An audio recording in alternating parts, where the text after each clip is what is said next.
खड्डे बुजवण्यासाठी केलेले डांबराचे पॅच तुम्ही मुंबईतील अनेक रस्त्यांवर पाहिले असतील। मात्र हेच पॅच आता बहुचर्चित आणि महत्त्वाकांक्षी अशा कोस्टल रोडवर पडलेले आहेत।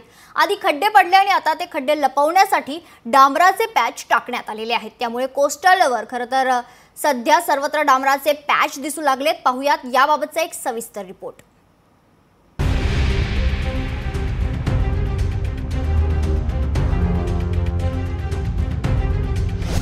धक्कादायक नव्या कोऱ्या कोस्टल रोडवर खड्डे।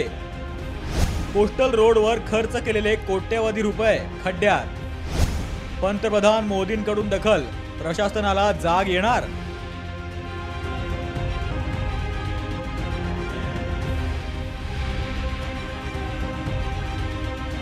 हे जे खड्डे दिसतायत ते कुठल्या गावातील जुन्या रस्त्यावरील नाहीत, तर ते आहेत कोट्यवधी रुपये खर्च करून बांधलेल्या नव्या कोऱ्या कोस्टल रोडवरचे। या कोस्टल रोडवर सध्या खड्डे बुजवलेले पॅच पाहायला मिळत आहेत आणि हेच व्हिडिओ सोशल मीडियावर व्हायरल झाल्याने मोठी खळबळ उडाली आहे। मरीन लाईन ते वरळी बांद्रा सीलिंग पर्यंत असणारा हा कोस्टल रोड वेगवान मुंबईचं चित्र दर्शवतो।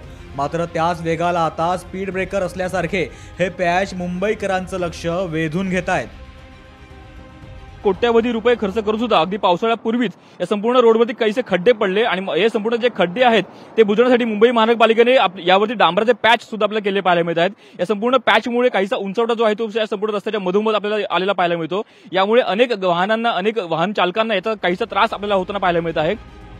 या संपूर्ण प्रकरणाची दखल स्वतः पंतप्रधान कार्यालयाने घेत पालिकेला विचारणा केली आहे। त्यावर पॅच करून झालेला उंचवटा येत्या काळात सखल केला जाईल असं स्पष्टीकरण महापालिकेने दिलंय। खोल यामध्ये मी स्वतः लक्ष घालेन आणि मुंबईच्या महापालिका आयुक्तांशी देखील मी स्वतः बोललोय आणि त्यांना या संदर्भात गांभीर्याने घेण्याच्या सूचना दिलेल्या आहेत। आता मुंबईमध्ये कोस्टल रोड बद्दल काय काय टेक्निकल अडचणी आहेत, त्या ठिकाणी काय दखल घेतली आहे, जरा मला त्याचा आता प्रश्न उत्तर आता देता येणार नाही। तुम्ही मला आता जे आलं असेल त्यातून काय अधिकाऱ्यांनी किंवा तिथले काय टेक्निकल परिस्थिती समुद्राजवळ असल्यामुळं काय तिथे टेक्निकल बांधकाम काही चुकलं आहे का किंवा काय याचा अभ्यास करावा लागेल। तर कोस्टल रोडच्या या अवस्थेवरून सरकार फक्त ठिगळं लावण्याचं काम करत असल्याचा घणाघात काँग्रेसचे प्रदेशाध्यक्ष हर्षवर्धन सपकाळ यांनी केलाय। आता ठिगळं लावूनच सगळा हा कारभार ते हाकत आहे। ठिगळं लावायचे आणि स्वतःची पाठ ठोपटून घ्यायची, हा त्यातलाच हा एक प्रकार आहे। तर यापूर्वी सुद्धा अनेक प्रकल्प निर्माण केल्यानंतर काहीच दिवसात त्यांची अवस्था बिकट झाल्याचा आरोप राष्ट्रवादीने केलाय।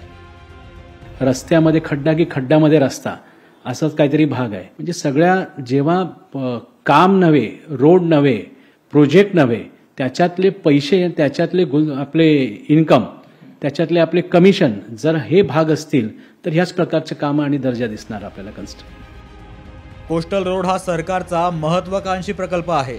मात्र या नव्या कोऱ्या रोडवर खड्डे पडलेत आणि हे खड्डे लपवण्यासाठी डांबर वापरल्याने उंचवटा असलेले पॅच निर्माण झालेत। त्यामुळे कोस्टल रोडचे नव्याचे 9 दिवस संपले की काय असा सवाल आता विचारला जातोय। भूषण शिंदेंसह ब्युरो रिपोर्ट, लोकशाही मराठी, मुंबई।